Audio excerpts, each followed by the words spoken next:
Hi, and welcome to the latest episode of the Wellbeing Show. I've got a fantastic guest who's joined us from the West Coast in the USA today. Interrupted their sort of workout schedule for me, so I'm very grateful for that. And I'm sure they'll just jump back into it. So Seven is a UK bod. You shall hear from their accent in a moment, but over in the US at this point, and we'll get to know more about Seven in just a second. Just to remind everybody that we pre-record, it's not live, and there's Freddie. Let's all wave at Freddie. Can we have a look Oh at yeah, Freddie again? There you go. Proper English chap there. representing here So in Hollywood, representing. representing We all love a bit British of Freddie. queers, British kings and queens. So there you go. We got the royalty with us today as well, which is fantastic. Just to remind folks that this is pre-recorded, so don't call me when you hear the show, but do message me, and I'm sure Seven will give you some contact details towards the end as well, and we'll be happy to sort of field questions. And my number's 07506 319 745. WhatsApp is probably the best sort of method, and if you're WhatsApping me from outside the UK, +44, drop the first zero. That's enough from me. So, Seven, welcome. How are you doing? I'm doing great, but can I ask a technical question Yeah. quickly? Do you want me to I've hidden my self view because that's more comfortable for me, but do you need my self view on for the viewers? I'm No, not no, it's 100% fine. It's sure. fine. It's fine. We've got the usual split screen going on from my. Oh, okay, you're seeing different to me. Okay, Yeah, yeah, good. that's fine. So, thank you for asking, though. That's really good. How are you doing? I'm doing really great, thank you, Noel. I'm considering that the stuff that's going on in the outside world, I'm feeling pretty serene and happy, Good. even. Good. And I think that's testament to the power of the program of recovery that we work, that Great. one can be calm and serene in the midst of all of this pain, anger, chaos. There's a lot of there's a lot of stuff going on, and you're somewhat in the epicenter of it, being in the US. I'm sure we'll get on to that and the Yes, choices.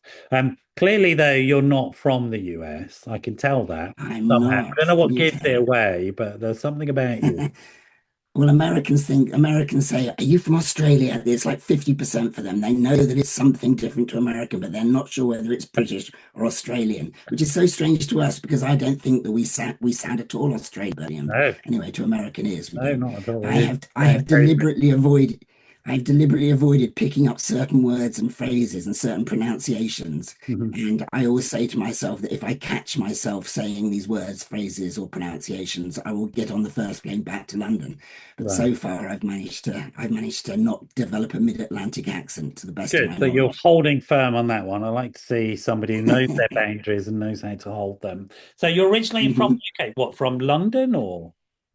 I lived in London most of my adult life. I ran away to London from Wiltshire when I was Okay. 17 because I knew that I was queer and I knew that I didn't feel at home in Wiltshire. And so the first opportunity I could, I got on the train to Paddington and built a life in London. And Did then you I ended carry a up going to little, university. like little Paddington Bear coming from I Peru? was very much, You're I was through with very, Wiltshire, right? Yes, I am in the process of writing my autobiography slash self-help book. Don't know exactly what it's going to be yet, but in the course of that, I've been going back over certain periods of my life and thinking about them with an adult's eyes and mindset.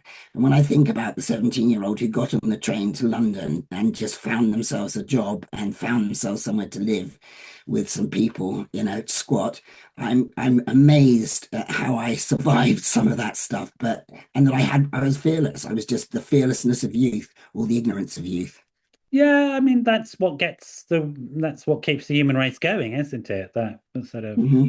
one feels No, I'm indestructible when one is young, and yes. quite right. So, do you mind if we go I back though don't, to those Wiltshire days a little bit, of and course. what it was like?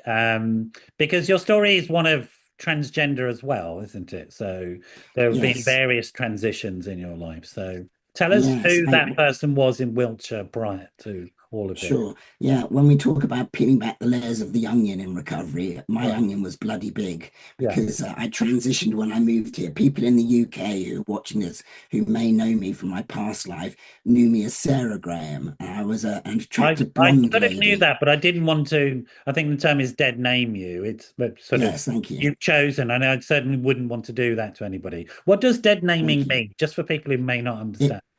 Yeah, dead naming is when a person has transitioned and they've got a new name and new pronouns, and it's deliberately using their old name. It's not accidentally doing it, because you knew somebody before and you're getting used to them transitioning. It's Yeah. when you consciously call them their old name, and it's kind of an act of violence, really, because for some trans people, it's very traumatic to hear their old past name because there's so much trauma attached to it.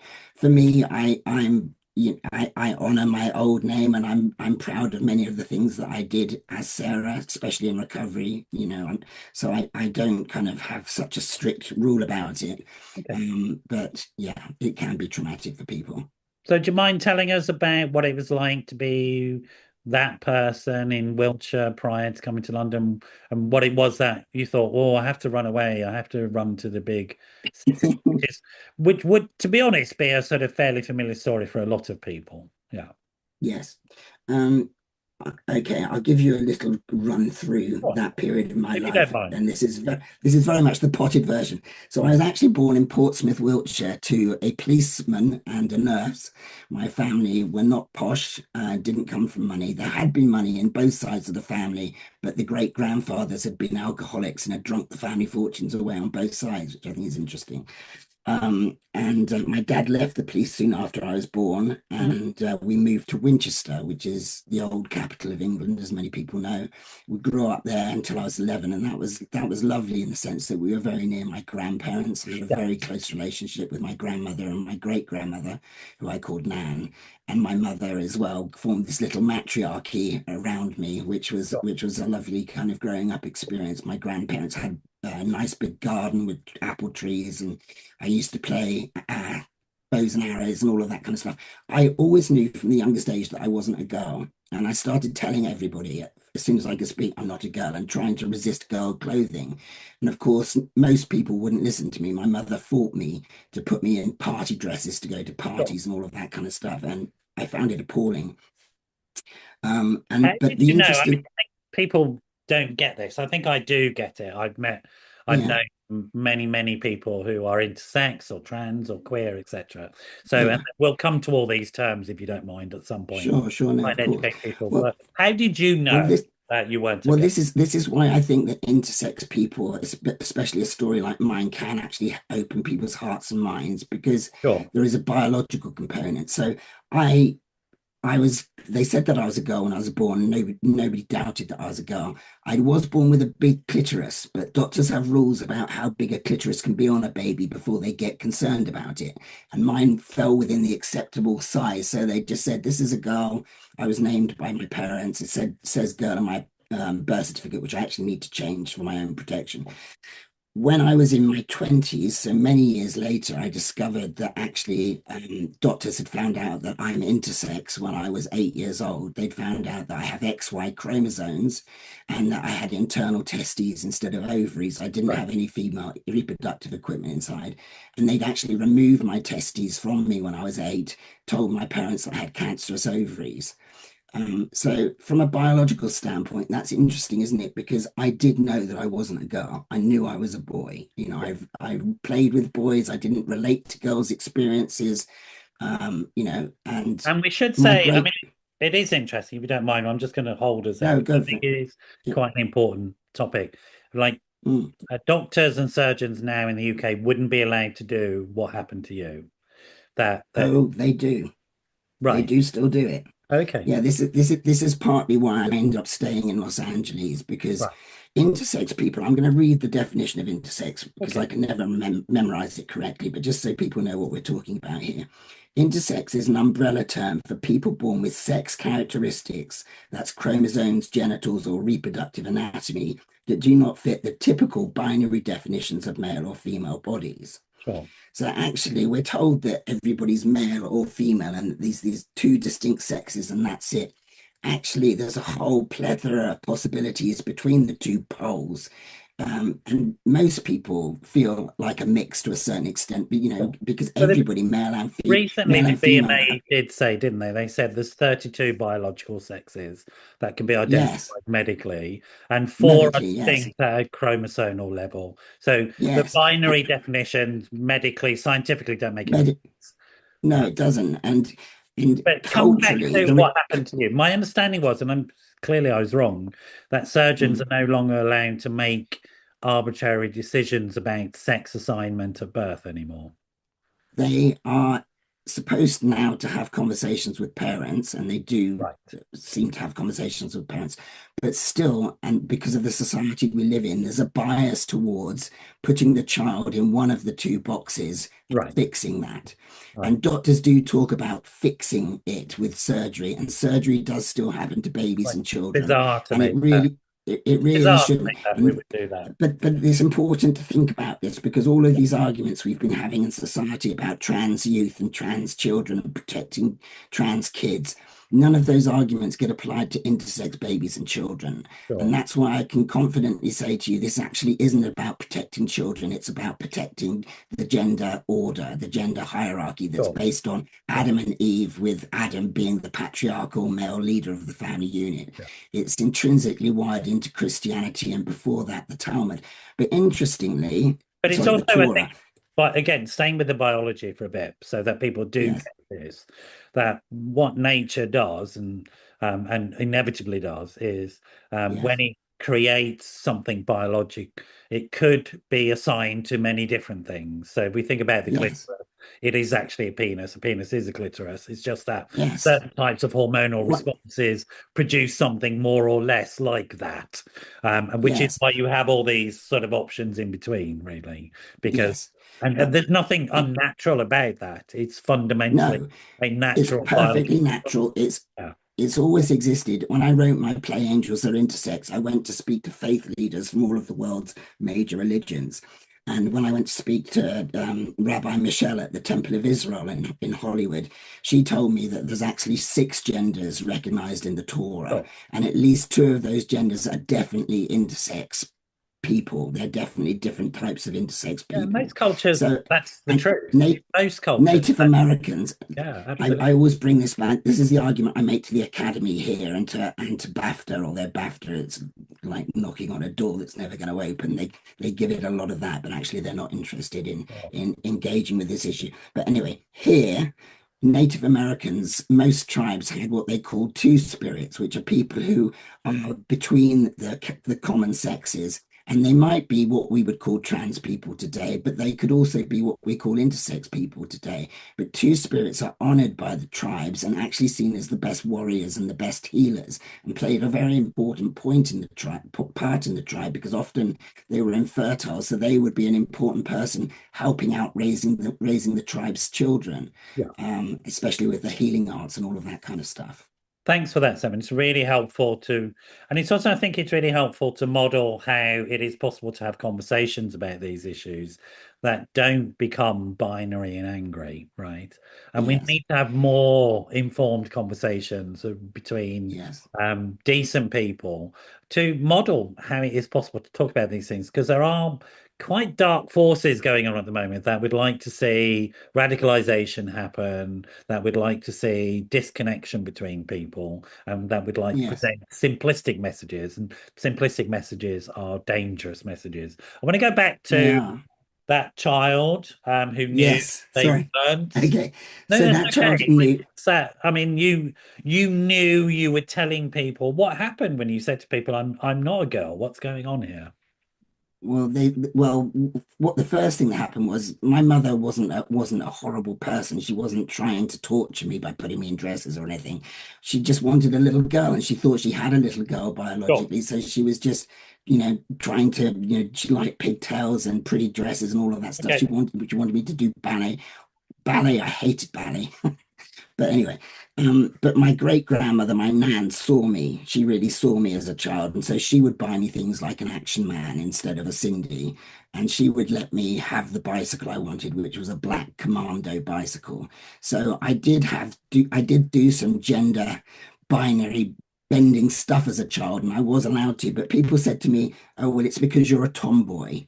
You know, you're like George from the Famous Five, you're a tomboy." And then Yeah, later on, when I was 17 and I fell in love with a woman for the first time, I thought, "Oh, it's because I'm queer. You know, it's right. because I don't fit into the sexual category of heterosexual. It's because I'm queer, so that explains my gender stuff." That's how I managed to forget for many years until I came here and transitioned, and we'll get to that later. But I forgot for many years and I pushed it down, the fact that I knew I was a boy, and I lived as a woman for, 40 something years of my life. And what was the consequence of living in a sexual identity that you now know was incorrect? What would you say? What was that like for you? Well, this is where it gets really complex. And Right. as therapists, it's a fascinating area because I can really see the interplay of societal conditioning, the unconscious, the conscious trauma. That as a child, I was a very happy child, very athletic child, very kind of out doing stuff child. But then I had this surgery when I was 8 years old to remove my cancerous ovaries. And they told me that it was cancerous ovaries, which is a terrible thing to tell a child. It's the Mhm. Grim Reaper is what wants you. And they said that I would have died as a teenager if they didn't find this. So that set my doctor up, Sir John Professor Dewhurst, as this godlike figure. He was the world eminent gynecologist because he'd saved my life. Um, but that trauma actually really affected me in many ways. It predisposed me towards sexual abuse by adults. And that is the case for a lot of intersex children because our boundaries are so violated by doctors. Surgery on your genitals is akin to rape trauma on a child because children don't understand it. They just know that their genitals are in pain and that adults have Sure, done that to them. sure. So that trauma experience as an 8-year-old altered the course of my life. I really became the kind of outsider, rebel, not kind of feeling safe with adults, only really feeling safe with animals, Just going to and kind stop of us for a second because we're dealing with difficult issues and it may trigger people. And I sure, yeah, like when that happens. I mean, you processed a lot of stuff. I've processed a lot of yes, stuff. We can manage these things. But if somebody's listening and it is triggering you, just hmm remember that this is a recorded show. You can stop it, you yes, can pause it, you can make a call to a mate.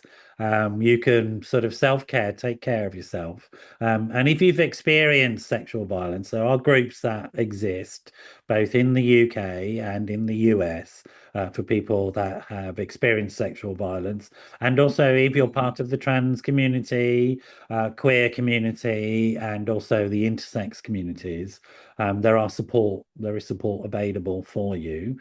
So these are quite difficult topics in terms of what might be brought up for people, but it's really important people understand that the thing about trauma and these difficult topics is they can leave us feeling very alone, like we have to carry yes, stuff on their own. absolutely, Absolutely not the truth. You are not no, alone ever, no. and it's really important. Thank you for Sorry, saying Seven. I that, just wanted Darren. to sort of put that No, that's bit great. of I'm really glad you said that because I am now somebody who can speak. Like I said to you earlier, you can ask me any question. thought. I've had to look at all of my stuff. I've been lucky and privileged to unpack it in rehab, 9 months of residential rehab, 3 months of trauma rehab when I was 10 years sober, therapy constantly since 2001 when I got sober.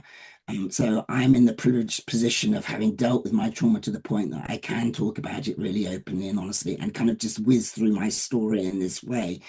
I know what it was like when I was first told the truth of my diagnosis when I was 24 or 25, I think it's 24.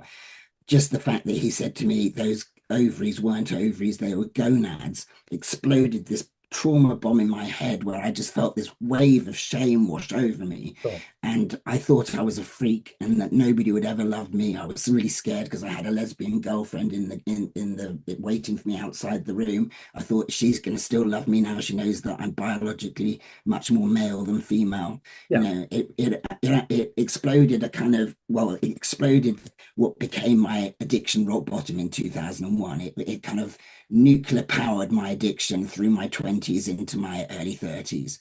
Okay. But it's very important for you to say what you just said because um, even little tiny things can be very triggering for Yeah. people who've been through trauma. PTSD can be triggered by the tiniest thing. Yeah. So But it it's is also, important it's to look really good after you are yourself. talking about it, because it is really important that people understand there is hope, that these things can Mm, be worked through, and one can become yes, eloquent like yourself about these thank issues you. that used to silence us, right? So Yes. it's so important. You just talked about addiction and stuff like that. So I'm presuming Mm, this reared its head. When did the sort of misuse of substances, alcohol, etc., when did that come yeah. about, and when did you notice it was a problem? I started drinking regularly from 12, which is Right. pretty young even for the UK. Yeah. You know, stealing from the parents' cocktail cabinets in my Sure. village, getting other kids to drink with me, all of that kind of stuff. Oh, that's my one of my alarms, sorry. That's Um, uh, I discovered what I now know to be crystal meth when I was 14 because I was hanging out with bikers in the local biker pub, and they gave me what I now know was crystal meth. And so I did that for 6 months when I was 14 and then rock bottomed on it. I had the most awful sinus infection to the point my head was like in a vice. And I swore to God I will never snort another drug if you get me through this. So I did. So from that point, I carried on with cannabis. I picked up cannabis when I was 14. I picked up LSD when I was 14. I picked up magic mushrooms.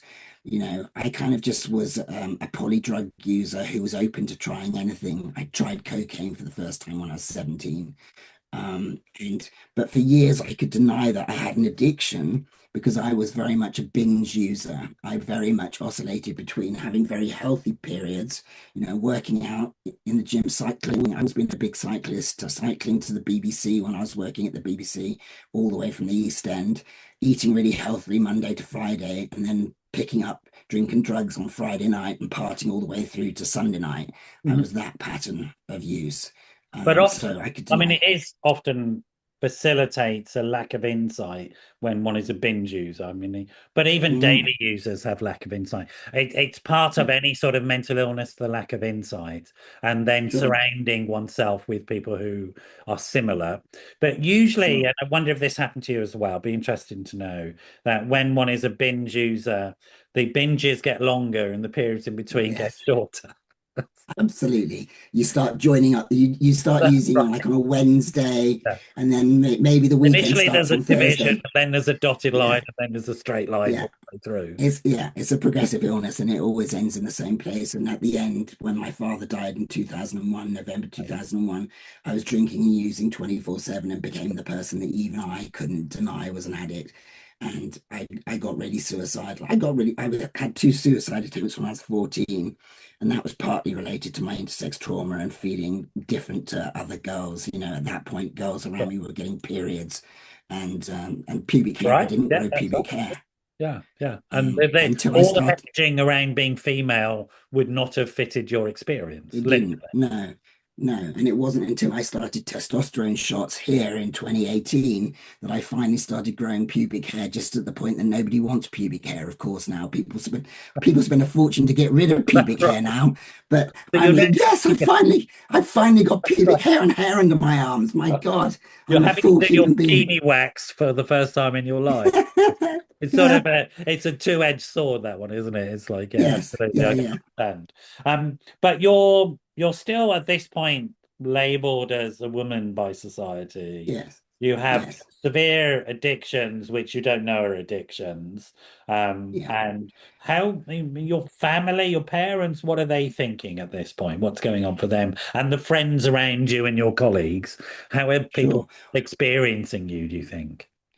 All they're seeing is the external stuff, which I let them see, which was that I became increasingly successful in the media. I started off in radio as a journalism at the BBC, and then I progressed into producing at BBC Radio 1, and then I swapped over to television. Steve Wright took me to work on his television show on Right. BBC Entertainment, and I became a director. I went to the Big Breakfast and directed on the Big Breakfast, and then I went to children's BBC and I directed on a lot of children's show like Linford's Record Breakers. So people were just seeing me get more successful and financially successful and, you know, living a glamorous life in London. I was the youngest member of the Groucho Club. Sure. Because of the people I worked with, they nominated me to become a member. So my parents just saw that. What they will have experienced, though, is they experienced that I was very absent from their lives because work addiction was very much part of my addiction profile. I derived my self-esteem and I derived my kind of sense of ego from being a television director or working Sure, in the media. sure. That was my kind of badge of honor. But it's also, I think it's But interesting, and I want to talk about your partner as well, or your ex-partner now, I presume, or yes, I'm sick. I'm single. you're single and mingling. Happily single and happily mingling. Yes. That's right. So we'll come to that in a minute if you're okay to talk Mm, about them sure. in their absence, as it were. You can talk about yourself, of course.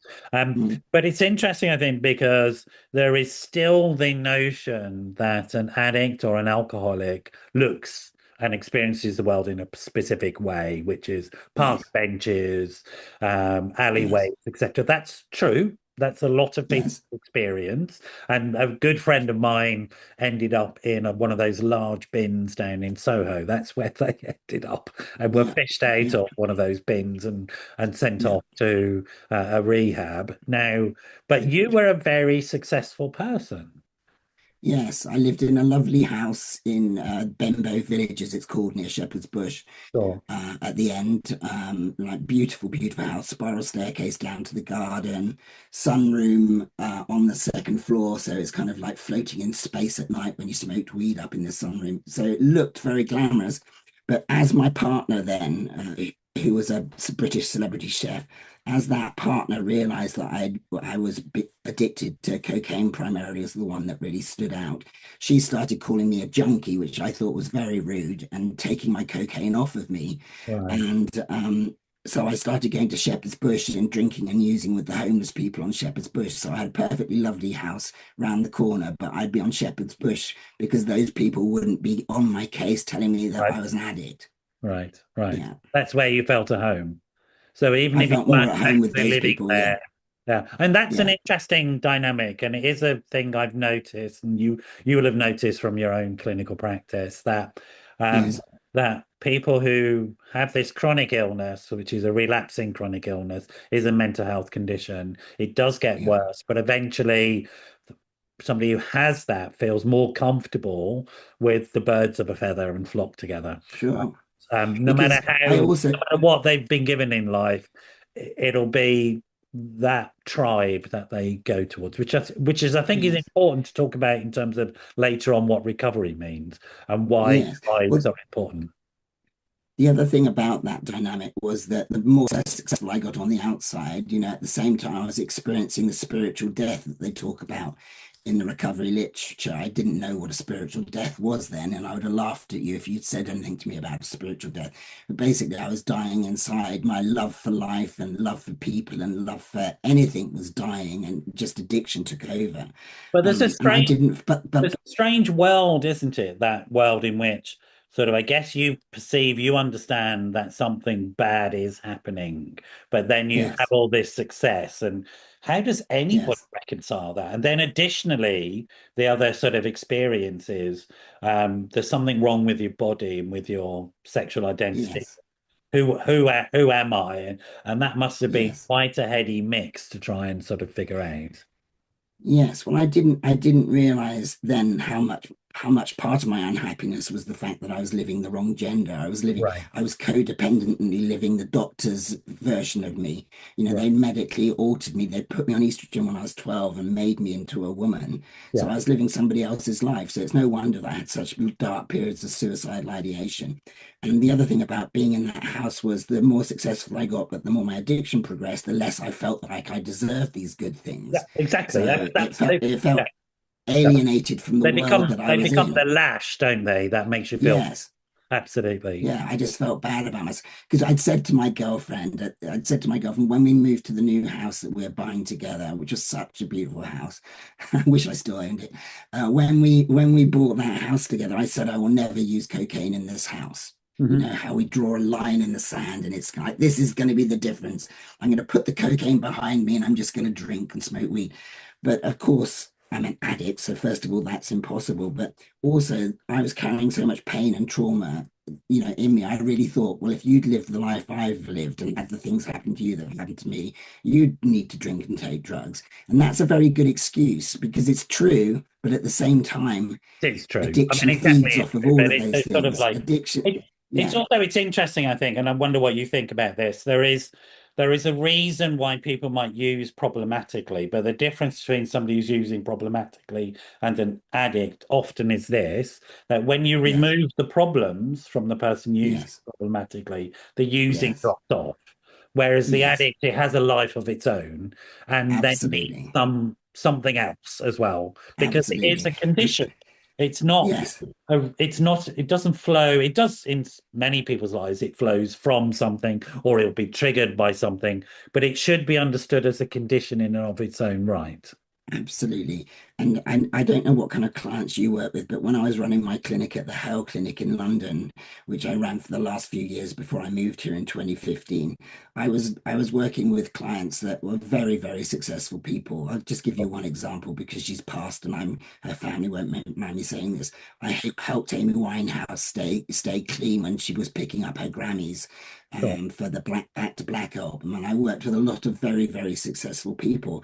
But what those people discover is that they think that they're going to be happy when they get their BAFTA or when they get their Not Golden at Globe all. or No, whatever, no, no. or when they get the house and the status and everything. But then they just find that it's still just them with that life, with all the trophies, and But it's the it's addiction interesting, I still think, there. the issue around like misuse of substances, because at some point the substances become the problem, but they Yes, often start out as a form of solution, yes, oh, and people are absolutely. attached to it because they're a form of solution. And then the Yes, absolutely. dependencies form, the isolations form, the low self-esteem, the difficulties, the sort of patterns of behavior. Let's go forward a bit. At what Mhm. point and how did it happen that you went, this is not working for me, these substances, this alcohol, these powders and pills are not working? What can you tell Mm. us what happened there? Well, my dad had died. I was using 24/7. Every day was like hell. If I had slept, waking up and thinking, oh, I've got to do all that again was like hell. One day, my partner found me at 7 o'clock in the morning leaving the house. And it's a miracle she heard the door because she was like 3 floors up. She heard me leaving the house, and all that was going through my mind, and this is why I have no problem with accepting I was insane.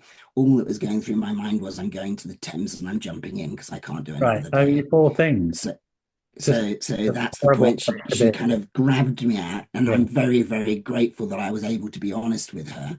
And then she got a friend of mine who was it's sober 6 months at that point, who was somebody I used to party with and go to his clubs. He was a club promoter. He came to see me in my rock bottom in our house and carried the message to me. He was transformed by 6 months of recovery. I could see the light in his eyes. At that point, I thought it was impossible for me to stop because I felt so powerless. But he said to me, look, you know that I use like you and I'm not using now. So do what I do. And he'd been to a rehab called Farm Place down in Surrey. And I didn't have the money in my bank to go, but fortunately, I had a bank that had seen how much money I'd earned in recent years. So they extended the credit for me to be able to go to rehab. And I ended up doing 7 weeks of primary rehab at Farm Place, which was owned by the Priory Group. And then I went on and did 6 months in their residential secondary rehab because I was so love addicted to that girlfriend. I was so codependent. It took 6 months of secondary treatment for me to be able to put that girlfriend down and recognize that I was as addicted to her as cocaine, and Okay. it was an unhealthy relationship, and that I needed to be on my own and do the healing on my So can I own. ask you a couple of questions? Mm, So what does, when you say sober, that seems to have a specific meaning for you, and recovery mm, seems to have a, mm. in what way are you using those words and what do they Yeah. mean? For people who may not understand.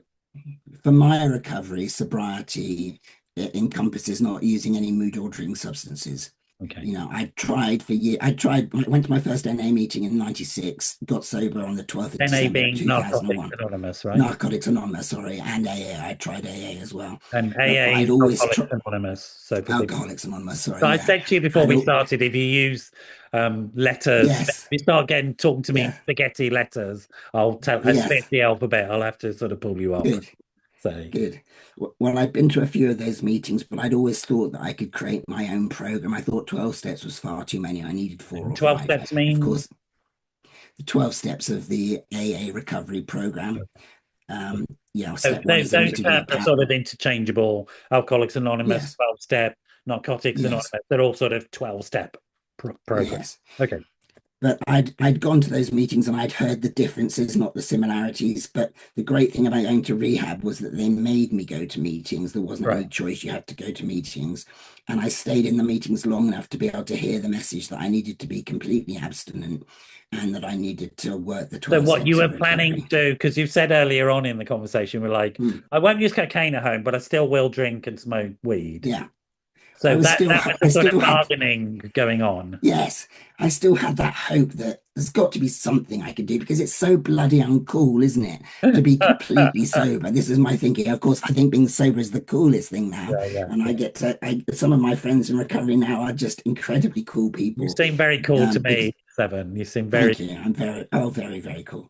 that's good. But yeah, so I've been completely abstinent since 2001, and I thought I was going to go back into television. I wanted to win the BAFTAs that I should have won. I'd ended up in Saturday night entertainment shows, but instead, it became obvious to me that I was going to become a therapist. Doors flung themselves open for me to train to become a therapist. The Priory paid for me to do their addiction counselling diploma, which was a miracle, getting something free out of the Priory. My God! So I The did banks that. are They giving gave, you money, the prior is giving yeah, you training. Oh, yeah. good Lord, what's going on? Yeah, somebody wanted to keep me alive, and it That's wasn't right. me. That's right. So I trained and became a qualified addiction therapist in 2005. Right. Fortunately, at that point, the Priory is going through a restructuring, and after I'd done my placements in Farm Place and the Coach House, they then didn't have a job for me.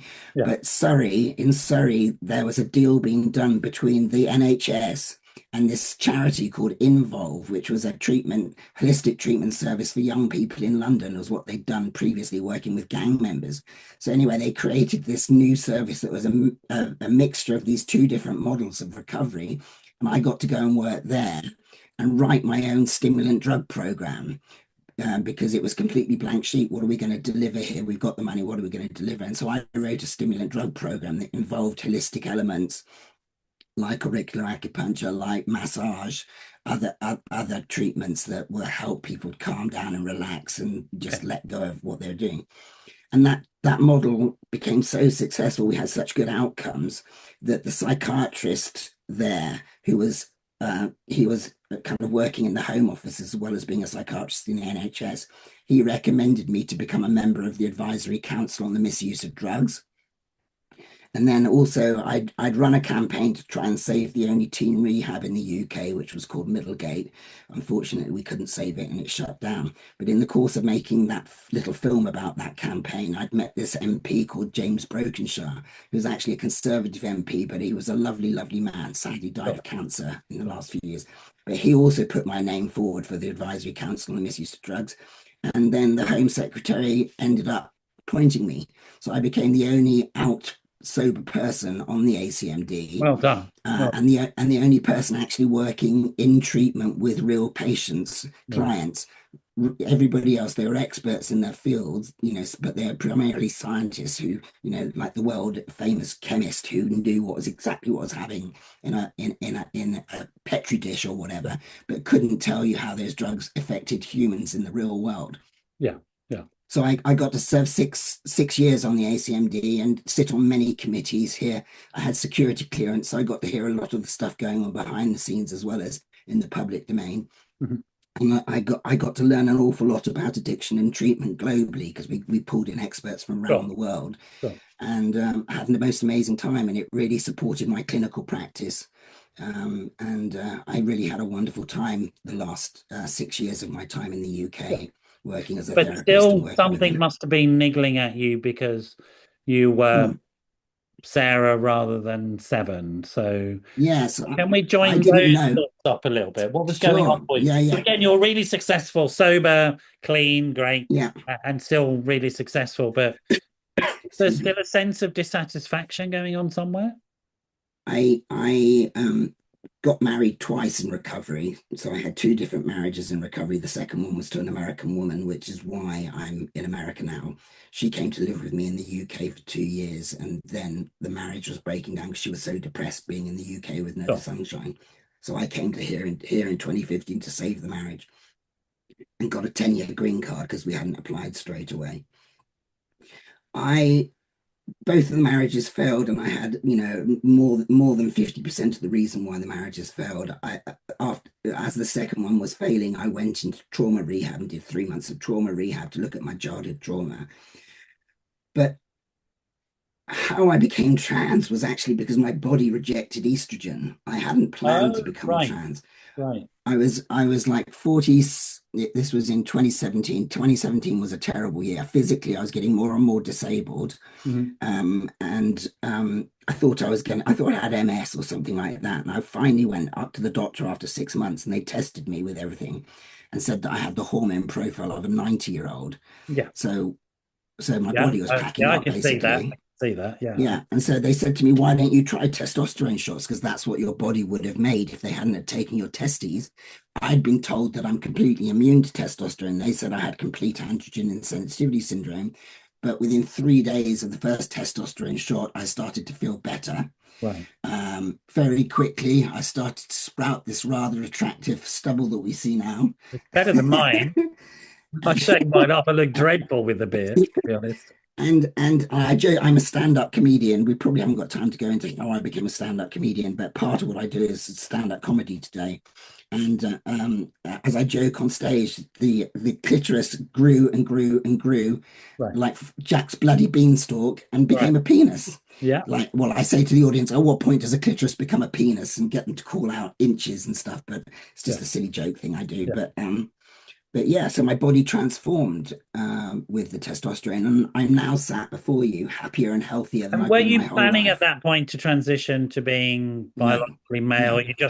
It was just medical advice around your hormones. Medical advice. When I started sprouting hairs, I actually freaked out because I It just realized that so I was you going to, did, you poor thing. yeah, I What? realized I Oh was going to, no! yeah, what? I'm a blonde lady.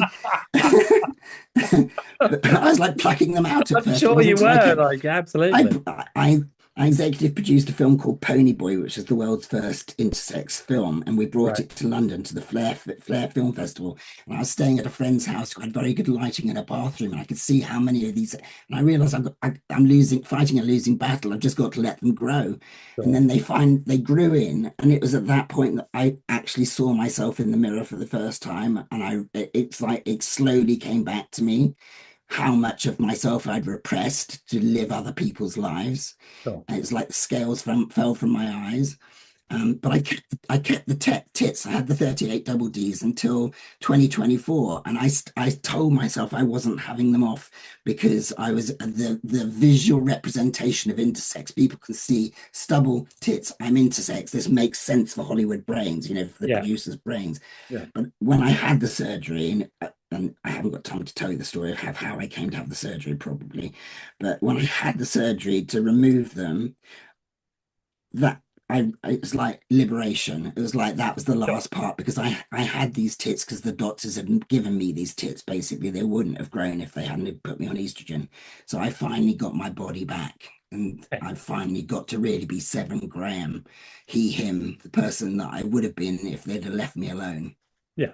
And in terms of words and terminology, etc., I mean, what's your preferred terms to describe yourself these days? Would you say Yeah, I'm a man, I I'm trans man, I'm an intersex human, I'm I queer, I I'm Well, in terms of my sex, part of the reason I applied to be an American citizen and became an American citizen on the 11th of November 2024, voted for the first female president, and then went to bed so happy, woke up the next day and thought, God, you have a sick sense of humor. no, Anyway, part of the reason why I applied for this passport, I'm going to cover some information, yeah, is go. I've got the X sex marker. Oh, you have got the X because they've I've removed got the that, right? X-sex marker. Yeah, so the X-sex marker was won, the right to have that was won by an intersex activist, a Yeah, veteran who called Dana Zim. And she fought for it through all of the courts to the High Court, saying that their sex was intersex and they wanted to have that represented yeah. in the passport. So that's what the X is. Trump is, of course, now trying to take this away and denying that we exist. We're not going to get on him. How, I don't want to give him any no, airtime. But no, you let's would not, no, identify with the X, meaning you're intersex. yes. I'm intersex, but my gender is transmasculine. I say I'm a transmasculine human Right. being. Okay. And my pronouns, I went through a period of they them pronouns, but I've gravitated after the tits off to he him pronouns. Okay. And you're comfortable now with that sort of makeup, with that, how you Yes, experience yourself and that sort of wording about yourself. Yeah. yes. I love male privilege. I'm It's jesting. really interesting Don't. because it is like that is literally what you've done. I mean, that's a story in and of I itself. did. Yeah, I A wrote an story in article and for of the itself. LA Times. I wrote an article for the LA Times about how I've lived all of the letters of LGBTQIA plus. So I got to Yeah. experience life from all of I these different presume you know perspectives. Jude as well here in the UK. Yes, of course, Jude is a fantastic human being. I love Jude, them. you're beautiful, beautiful human being. Yes. And Jude is one of those Um, annoying people that, when they were a woman, was the most gorgeous woman I've ever known, and I know. now they're a Yeah. man, another So model. handsome. So annoying. So handsome. Actually a model for Harrods, weren't I they? know, it's like, Incredible. get out of here. I mean, it's like, Yeah. it's not fair. It's a bit like you having money thrown at you by banks. Who's got a story like that? Oh, yeah, we'll give you a So loan to so go to rehab. Why not? I'm just going to so join. I'll find out which bank that was afterwards, and I might join them. okay. You Yeah. never know. And so, tell me about like what are you doing now? Obviously, you're sitting chatting to Yes. me. I have to Well, say, and I have to be careful about this because I might start crying. It's lovely to see, mm, and I thank sort you. of remember you before, and remember we sort of hung out a few times and stuff like that. And it's just awesome to see you so comfortable with who you are. Thank you. And it's a super story. I mean, I'm absolutely ecstatic for you, to be honest. Thank Absolutely you. Thank ecstatic. you. It's super to Yeah, see. I feel so lucky and so privileged. And like we said at the beginning, with the situation in the world, the oppression of trans people Yeah. here terribly, and also in the UK, and the using of biology against trans people by the British Supreme Court, I now am in a That's position where I changing, get I to be a promise you. There's new guidance coming out. That's changing here. good, good. It's I yeah, it's going. good. But let's go to you and what you're Yes, doing right now. what What I'm is it doing right that here, you're right on now. at the So moment? So I took a complete break from addiction therapy for a few years. Then I Sure. had one client who's just coming up for 7 years sober now. He's in the Britain, he's just selling his company that he started in recovery. So I think he's done incredibly well. I'm very proud of him. But I'm just now at the point where I've restored myself to the place I've got because I was very burnt out when I got here. I realize in retrospect, but now I I'm can't fully believe healthy. what you were. I'm fully healthy and happy, and Right. I've been meeting with rehabs both in the Right. UK and in LA, and I want to take on one consultancy in the UK and one consultancy in the United States, Yeah. and I'm taking on a small caseload again. I'm Right. decided I'm going to take up to 7 clients and work one to one with 7 people Right. and work with these two rehabs Super. because in the conversations I've had, even with the LGBTQIA plus rehabs or ones that are calling themselves that, there's hardly anybody who's transmasculine who's working in this space. Yeah. And there's a real addiction problem with the transmasculine community Yeah. because of the, not surprisingly, there's a lot of suicidal ideation and a lot of suicide in the trans community as well. Of course. And again, that's no wonder given how trans and intersex people are being treated. But I really feel the call back, my higher power, which I'm comfortable talking about my higher power now through who I discovered through my program of recovery. I feel the pull back, like I felt that pull to train to become an addiction therapist into, leading up to 2005. I feel that pull again. And I Right. can tell that the skills that I have and the life experience that I have is needed back in the world of addiction, And treatment, and recovery. we do need to end, but I wanted to sort of maybe finish on this and see what you think about it. There is that narrative about being a survivor and then becoming somebody who thrives. It seems to me you're now thriving, and that's what I'm Yes, feeling from you. And that's why yes. I'm so emotional about sitting here with you, Thank you.